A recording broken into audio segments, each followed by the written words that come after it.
એક મનુષ્ય હતો, જે મનુષ્યએ એના પોતાના જીવનમાં ખૂબ જ પાપ કર્મ કર્યા હતા, ખૂબ જ અહિત કર્મ કર્યા હતા, ઘણા મનુષ્યો સાથે દુર્વ્યવહાર કર્યો હતો, કેટલાનું અપમાન કર્યું હતું, નિંદા કરી હતી, લોભ, લાલચ, કામ, ક્રોધ, રાગ, દ્વેષ બધું જ કહેવાય કે કઈ જ બાકી નહીં, એટલી હદે તેને જીવનમાં બુરા કર્મો કર્યા હતા.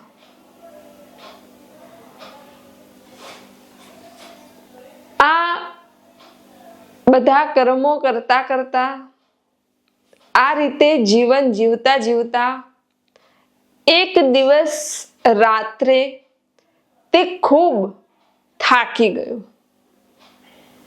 શરીરથી એ થાકી ગયો, માનસિક રીતે પણ થાકી ગયો, ઇન્દ્રિયોથી પણ થાકી ગયો અને મનથી પણ થાકી ગયો કે હવે આ બધું કરી કરીને હું કંટાળી ગયો, હું થાકી ગયો છું, હવે મારે આગળ નીકળવું છે, મારા જીવનમાં કંઈક પ્રકાશ થાય, ઉજાસ થાય, હું આ બધામાંથી બહાર નીકળું, આ કુંડાળામાંથી નીકળી જાઉં બહાર, એના માટે મારે કોઈ સાચી દિશા તરફ જવું છે. હવે આમાં મને ગમતું નથી, હવે આ બધું જોવાનું હતું જોઈ લીધું, જાણવાનું જાણી લીધું, ભોગવવાનું ભોગવી લીધું, હવે આ બધું અસાર લાગે છે, હવે મારે આ કુંડાળામાંથી બહાર નીકળી જવું છે, બસ બહુ થયું, હવે આ બધું મૂકી દેવું છે. હવે મન ઉઠી ગયું. રાત્રિમાં જ તે મનુષ્ય ચાલતો ચાલતો ચાલતો ચાલતો નીકળી જાય છે. પહેલાના સમયમાં તો નજીકમાં જ ગામની બહાર જ જંગલ હોય, વન હોય, ચાલતો ચાલતો એમાં નીકળી જાય છે. ભલે ગમે તેટલા એને પાપ કર્મ કર્યા, ગમ જે કર્યું એ, પણ ભીતરથી હવે તો તેને લગની લાગી જ ગઈ હતી. હવે તો જાણે તે જાગી જ ગયો હતો, સાચુંમાં, ખોટું ખોટું નહીં. તે તો જંગલ તરફ નીકળી ગયો, ચાલતો ચાલતો ચાલતો આગળ ને આગળ જાય છે અને તેને મનમાં થાય છે કે મને કોઈ ગુરુ, કોઈ માર્ગદર્શન, કોઈ દિશા બતાવનાર મળે અને જો મને દિશા બતાવે તો હું એ દિશાએ ચાલું, એ દિશાએ આગળ વધું અને મારી મંજિલ સુધી પહોંચું. પણ તેને એક નક્કી કરી રાખ્યું હતું કે હું જેની પાસે જઈશ ને પહેલા એને મારી બધી હકીકત કહી દઈશ કે ભાઈ આમ આમ આમ જીવનમાં કર્યું છે, બોલો મને રસ્તો બતાવો. પછી મને અપનાવશે, માર્ગ બતાવશે, પછી હું એ માર્ગે ચાલીશ. પણ એ તો હું કહી દઈશ, કેમ કે પાત્રમાં કચરો ભર્યો હોય ત્યાં સુધી એ પાત્રમાં અમૃતે મૂકો ને, અમૃતે વેડો ને તો એ ઝેર થઈ જાય. ઝેર વાળું પાત્ર હોય એમાં તમે અમૃતનો કલશ ભરીને પણ વેડી દો ને તો એ પણ ઝેર જ બની જાય. માટે એને વિચાર્યું કે પહેલા આ ઝેર બધું હું કહી દઈશ એટલે ઝેર બધું નીકળી જાય અને પછી મહાપુરુષો જે અમૃત અંદર ભરે, જે કટોરામાં ભરે બધું અમૃતે અમૃત જ રહે. એટલે મારી ભીતરમાં, મારી પાસે અમૃત સિવાય કઈ રહે નહીં. હવે ચાલતો ચાલતો જાય છે. અઠવાડિયું થયું, મહિનો થયો, 2 મહિના થયા, 4 મહિના થયા, બસ આમ ને આમ તે ચાલ્યા જ કરે છે. એમ કરતા કરતા સમય વીતતો ગયો, વેળા જતી ગઈ અને 6 મહિનાના વાણા વાઈ ગયા. 6થો મહિનો પૂરો થયો પછી એક વડના વૃક્ષની નીચે કોઈ ઓગોટિયું પહેરીને બેઠેલા કોઈ ગુરુ તેને દેખાયા. એટલે તેને થયું કે ગુરુ મળી ગયા, લાવો ગુરુના ચરણે જઈએ, દંડોત પ્રણામ કરીને બધી વાત કહું અને પછી ગુરુ દિશા બતાવે એ પ્રમાણે હું જીવનમાં ચાલીશ. હવે કોઈ ગુરુ હતા, એમની પાસે ગયો, જઈને બધું કીધું કે ભાઈ આટલું આટલું આટલું આટલું આટલા આટલા આટલા આટલા પાપ કર્મ આટલું જીવનમાં કર્યું છે અને હવે પરમ તત્વને જાણવાની લગ્ની લાગી છે. તમે મને માર્ગ બતાવો. હવે એમને તો કીધું કે ઓહો હો હો, આટલું બધું પાપ, આટલો બધો દુર્વ્યવહાર, આટલું તારું પાપ કર્મ, બહુ વાર લાગે તને, બહુ વાર લાગે. હજુ આ પાપના ફળ ભોગવ, પુણ્યના ફળ ભોગવ. હજુ તો કેટલા બધા તારા કર્મોના પોટલા છે, હજુ બહુ વાર લાગે. એને કીધું કે ગુરુજી, મેં તો એવું સાંભળ્યું છે કે ગુરુ તો શિષ્યના પાપ તાપ અને સંતાપ બાળી દે અને એને આગળ લઈ જાય. પણ એમને કીધું કે મને એવું કંઈ આવડતું નથી. તારા કર્મ હું ના ધોઈ શકું, એટલા બધા કર્મો છે કે તારા કર્મ હું લઉં તો મારે ના ભોગવવા પડે. એટલે એમને તો ના પાડી દીધી કે ના, મને મારું ભજન કરવા દે, તું જા આગળ તારા રસ્તે. આ મનુષ્ય તો થોડો નિરાશ થઈને આગળ ગયો. આગળ ગયો અને જોયું તો ત્યાં એક યોગી બેઠા હતા. યોગી તો પોતાનું કરે, ભક્ત દુઃખમાં દુખ્યા. યોગીને જઈને થોડી વાત કરી, કીધું. યોગીએ કીધું કે તું આગળ જા, મને મારું ભજન કરવા દે, મને પહોંચી જવા દે, તું આગળ જા, બીજા કોઈ ગુરુ પાસે જા. એમને કઈ એટલું ધ્યાન દીધું નહીં. આ મનુષ્ય થોડો પાછો હતાશ થઈને આગળ જાય છે. આગળ ગયો, આગળ કોઈ ભગવાધારી બેઠા હતા. એમને જઈને બધી વાત કરી કે આટલું આટલું આટલું આમ આમ આમ છે, હવે પરમ તત્વને જાણવાની લગ્ની લાગી છે, તમે મને કોઈ દિશા બતાવો, કોઈ માર્ગ બતાવો, કોઈ રસ્તો બતાવો તો હું એ રસ્તે ચાલું. એ ભગવા વસ્ત્રધારી જે હતા ગુરુ, એમને કીધું કે તારું કામ નહીં, તું હજુ પામર છું,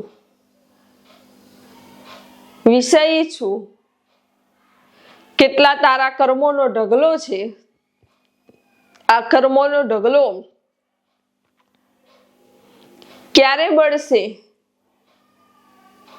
અને તું ચાલીસ તો પહોંચીશ ક્યારે, પહોંચીશ કે નહીં એની ગેરંટી નથી. અને આટલા બધા કર્મોના પોટલા કોણ બાળે, કોનામાં એવી તાકાત છે? એમને કીધું કે જો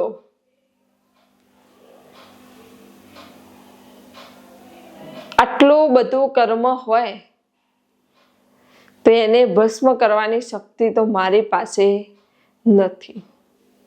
બરાબર? તો આગળ જા, તને કોઈ એવા બ્રહ્મવેતા મળી જાય તો બરાબર છે, બાકી તું જાણે ને તારું કર્મ જાણે. આ મનુષ્યનો કોઈ હાથ પકડવા તૈયાર નહીં. એક તો એ જઈને બધે જઈને સાચી હકીકત કહી દે, એટલે કોઈ હાથ પકડવા બોલાવા તૈયાર નહીં. એને મનમાં થયું કે આ કોઈ મને રસ્તો માર્ગ બતાવાય તૈયાર નથી, અને એમ વિચારી તે ધ્રુસકે ને ધ્રુસકે રડવા લાગ્યો. આ સ્પંદનો એક બ્રહ્મવેતા પૂર્ણ સદગુરુને મળ્યા. આ પૂર્ણ સદગુરુ થોડે જ દૂર જાગ્રત અવસ્થામાં ઉમરાના વૃક્ષની નીચે શ્વેત વસ્ત્ર ધારણ કરીને બિરાજમાન હતા. આ મનુષ્ય ખૂબ રડ્યો અને રડતા રડતા બસ એ જ દિશામાં તે આગળ વધ્યો અને જોયું તો એક શ્વેત વસ્ત્રમાં મહાપુરુષ બેઠા હતા. ખૂબ સુંદર શ્વેત પ્રકાશિત ચોખ્ખું તેમનું આભામંડળ હતું, અને જેવા એ મહાપુરુષને જોયા એવો જ આ મનુષ્ય ધ્રુસકે ને ધ્રુસકે રડતા રડતા તેમના ચરણ પકડી લીધા, તેમને દંડવત પ્રણામ કર્યા અને પ્રણામ કરીને કહ્યું કે સદગુરુ, મને કોઈ અપનાવતું નથી, કોઈ મારો હાથ પકડતું નથી, કોઈ રાખતું નથી, કોઈ દિશા બતાવતું નથી, બધાએ મને તર છોડી દીધો. અને રડતા રડતા એને બધું જ સદગુરુને કહી દીધું કે મેં જીવનમાં આમ કર્યું છે, મેં જીવનમાં તેમ કર્યું છે, આવા કર્મ કર્યા છે, આમ કર્યું છે, તે રડતા રડતા રડતા બધું કહી દીધું. અને એની આંખ માં જો તો ગંગા, જમના ને સરસ્વતી એટલી અશ્રુધારા, જાણે અશ્રુમાં તેનો બધોય કચરો નીકળી ગયો, બધોય કચરો નીકળી ગયો, બધું કહી દીધું. અને ભીતરથી તે ખાલી થતો ગયો, રડતા રડતા કહેતો જાય ને ખાલી થતો જાય, કહેતો જાય ને ખાલી થતો જાય. એમ કરતા કરતા તે એકદમ ખાલી થઈ ગયો, રિક્ત થઈ ગયો. અને રિક્ત થઈ ગયો, ખૂબ રડવા લાગ્યો અને એટલો રડ્યો કે તે શૂન્ય થઈ ગયો. અને જ્યાં શૂન્ય થઈ ગયો ત્યાં મહાપુરુષના ચરણે ઢળી ગયો, અને મહાપુરુષની પરમ કૃપાથી સવિકલ્પ સમાધિમાં તેનો તાત્કાલિક પ્રવેશ થઈ ગયો. એ સમાધિ પછી નિર્વિકલ્પ સમાધિમાં તે જતો રહ્યો, અને એક અઠવાડિયું તે સતત સમાધિમાં રહ્યો, અને એક અઠવાડિયા પછી તેને આંખ ખોલી. જ્યારે આંખ ખોલી ત્યારે તો તેનું જીવન જ પલટાઈ ગયું હતું, તેનું જીવન જ બદલાઈ ગયું હતું. તેના શબ્દો, તેનું આભામંડળ, બોલી ચાલી બધું બદલાઈ ગયું હતું. કેમ કે સમાધિમાં, અઠવાડિયું સમાધિમાં તેને આંખ ખોલી, અને ખોલતા જ એ મહાપુરુષના ચરણે ઢળી ગયો કે પ્રભુ, આ કેવો ચમત્કાર! મેં તો બધાને દિશા બતાવવાનું કહ્યું હતું, તો કોઈએ મને દિશાએ બતાવી નહીં, અને તમે મને મંજિલે પહોંચાડી દીધો. તમે મને આ સમાધિનો આનંદ આપી દીધો, મારા સ્વરૂપનો સાક્ષાત્કાર કરાવી દીધો, ઈશ્વરનો સાક્ષાત્કાર કરાવી દીધો, પરમાત્માનો સાક્ષાત્કાર કરાવી દીધો. આટલું બધું બ્રહ્મ જ્ઞાન, તત્વજ્ઞાન આ બધું જ મને આપી દીધું. આ કેવી રીતે? મહાપુરુષે કીધું કે એ તારી પાત્રતા હતી, તું પાત્ર હતો, તે તારું બધું ઝેર ઢોળી દીધું, બધું ઝેર ઢોળી દીધું. તારું પાત્ર ખાલી થઈ ગયું, ચોખ્ખું થઈ ગયું, એટલે એમાં અમૃત ભરાઈ ગયું. અને જ્યારે એ પાત્રમાં અમૃત ભરાઈ ગયું ત્યારે ભીતરમાંથી તને આત્મરસ ચાખ્યો, તે પરમાત્મ રસ ચાખ્યો, તે તારા સ્વરૂપનો આનંદ લીધો, ચૈતન્ય શક્તિઓ સાથે એકાકાર થઈ ગયો, અને તારા સ્વરૂપમાં તો મસ્ત થઈ ગયો. એ મનુષ્યએ કીધું કે પણ સદગુરુ, મારા કર્મો? સદગુરુએ કીધું કે બધાએ બળીને ભસ્મ થઈ ગયા, તું કોરો થઈ ગયો, એકદમ નીલ થઈ ગયો, કોઈ કર્મ નહીં, કશું જ નહીં, તો એકદમ ખાલી, રિક્ત, શુદ્ધ અને ચૈતન્ય સ્વરૂપ થઈ ગયું. મહાપુરુષે એના મસ્તક પર હાથ મૂકીને કહ્યું કે જા તું જ્યાં રહેતો હતો એ સ્થાને જા પાછો, તારો જય જયકાર થશે. અને આ મનુષ્ય જ્યાં હતો ત્યાંનો ત્યાં પાછો આવે છે.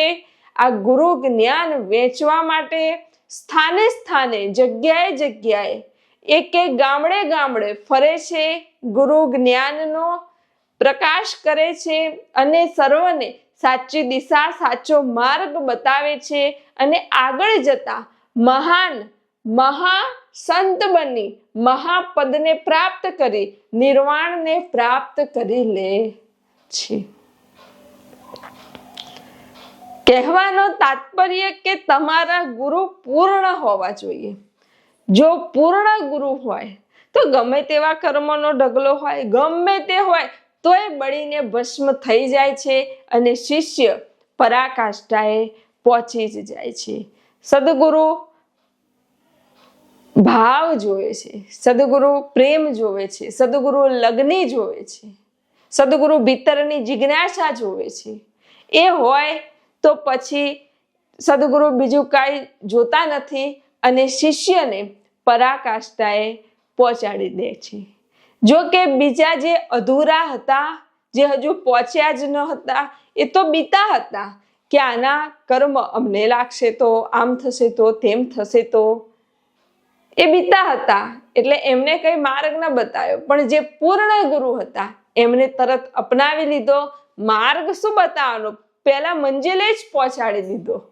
આ કાર્ય તો પૂર્ણ ગુરુ જ કરી શકે છે.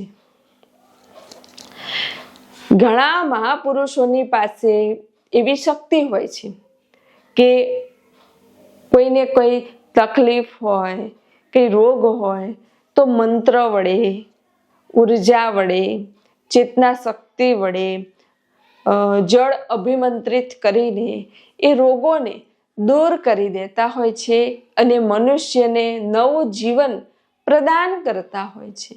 બરાબર છે?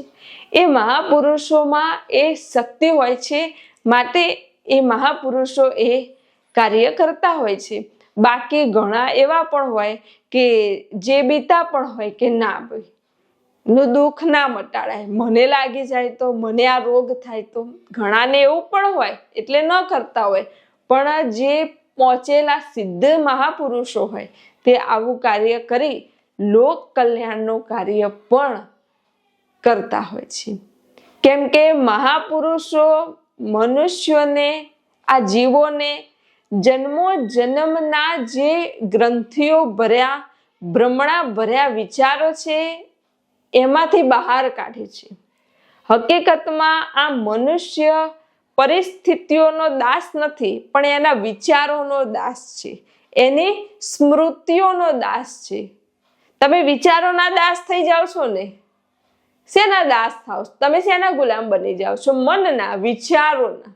જો આ વિચારો તમારા શુદ્ધબુદ્ધ ચૈતન્ય થઈ જાય, જો તમને એક નિર્વિચાર અવસ્થા પ્રાપ્ત થઈ જાય, બરાબર, તો તમે આ બધા ગૂંચવાડામાંથી બહાર નીકળી એક દિવ્ય કક્ષાએ પહોંચી જાઓ છો. પણ ક્યાંક ને ક્યાંક તમારા આ જન્મના કે પૂર્વ જન્મના વિચારો એ જ તમારી આગળ આવીને ઊભા રહે છે.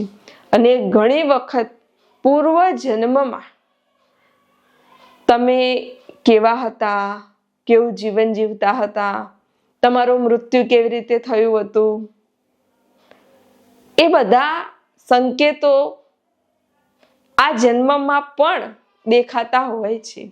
ઘણાને દેખાતા હોય છે કે કોઈનું કાચી ઉંમરે મૃત્યુ થયું છે કે પાકી ઉંમરે મૃત્યુ થયું છે, એવું પણ ખબર પડે છે. જો કોઈનું એક્સિડન્ટમાં મૃત્યુ થયું હોય તો તેને રસ્તા પર, ગાડીમાં બહુ બીક લાગશે, ડર લાગશે. અમુક બળીને મૃત્યુ પામ્યા હોય તો અગ્નિ જોવે ને બીસે.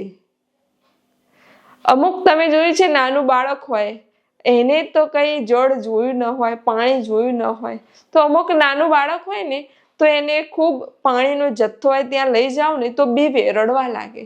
જો કે એને પાણી જોયું નથી, પાણીનો એને કઈ અનુભવ નથી, એને ખબર નથી કે આ પાણીમાં ડૂબાય, એવું કઈ એને જ્ઞાન જ નથી, ખૂબ નાનો છે, પણ તોય રડવા લાગી. કેમ કે પૂર્વજન્મની સ્મૃતિઓ, પૂર્વજન્મના વિચારની અસર તેને હોય જ છે. કોઈ ડૂબીને મર્યું હોય તો એને પાણીથી બીક લાગે છે. એટલે આ બધા પ્રમાણ છે. ઘણા મનુષ્યોમાં આ બધા પ્રમાણ જોવા મળે છે. અને એટલા માટે જ તો તમે જુઓ કે બધાનો સ્વાદ, બધાનું જમવાનું અલગ અલગ હોય. કોઈને આવું ભાવતું હોય, કોઈને આવું ભાવતું હોય, કોઈને આવું ભાવતું હોય. એની પરથી ખબર પડે કે પૂર્વ જન્મમાં તમે કોણ હતા. જો કોઈ સત્સંગી હોય, સાત્વિક હોય, બરાબર, તો એને સાદું સિમ્પલ દાળ ભાત શાક રોટલી સલાડ, ઓછું તીખું, ઓછું ગળ્યું, ઓછું તેલવાળું એવું જ ભાવશે. કોઈને બહુ જ આમ બધું જ ખાતા પીતા હોય તો એને વધારે તેલ મસાલાવાળું, વધારે મીઠાવાળું, એવું જંક ફૂડ એવું બધું ભાવશે. એટલે આ બધા પ્રમાણ, ઘણી બધી જાતના પ્રમાણ છે. જ્યારે આ મનુષ્યોના અનુભવ, આની અનુભવની પુસ્તક જ્યારે તમારી સામે ખુલે ને ત્યારે તમને ખબર પડે કે આ જ્ઞાન કેટલું વિશાળ છે, કેટલું અદ્ભુત અને દિવ્ય છે. બધી દિશામાં બધે જ જ્ઞાન ભરેલું છે. એવું નથી કે એક જ જગ્યાએ, બધે જ ભરેલું છે. પણ હા, તમારી દ્રષ્ટિ જ્ઞાન તરફ હોવી જોઈએ. એ જ્ઞાનને જાણવાની લગની તમારામાં હોવી જોઈએ. તો તમે આ બ્રહ્મ જ્ઞાન, તત્વજ્ઞાનને જાણી શકશો અને પરાકાષ્ઠાએ પહોંચી શકશો. માટે એવું નથી કે આ માર્ગ પુણ્યશાળીનો જ છે, પાપ કર્મવાળાનો નથી, એવું કંઈ છે નહીં. આ માર્ગ દરેકનો છે. દરેક આ માર્ગે ચાલી શકે છે. તમે જોયું ને કે વાલિયો લૂંટારો, મહાન, મોટામાં મોટા જેને કહી શકાય કે કુકર્મવાળા પાપીઓ પણ મહાપુરુષોના સાનિધ્યમાં રહીને સત્સંગથી તરી મહાપુરુષ થઈ ગયા. એ પણ મહાપુરુષ બની ગયા. તો તમે તો એ માર્ગે ચાલી જ શકો અને પરાકાષ્ઠાએ પહોંચી જ શકો. પહોંચી જ શકો ને, પહોંચી જ શકો. પણ ભીતરનો ભાવ હોવો જોઈએ, ભીતરથી પરિવર્તન હોવું જોઈએ, ભીતરથી લગ્ન હોવી જોઈએ. તમારી પાસે ઉર્જા હોવી જોઈએ, વિલ પાવર હોવો જોઈએ, સંકલ્પ શક્તિ હોવી જોઈએ, તમારું મનોબળ દ્રઢ હોવું જોઈએ. તો તમે આ માર્ગે ચાલી શકો, આગળ વધી શકો. એવું નથી કે ઘણા વર્ષોએ જાગી શકાય.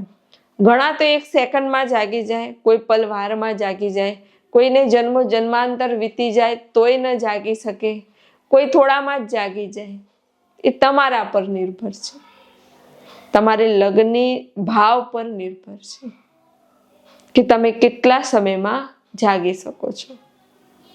જેટલું જલ્દી જાગશો એટલું જ અદ્ભુત અને દિવ્ય છે. આપ સર્વના હૃદયમાં બિરાજમાન પરમાત્માને પ્રણામ.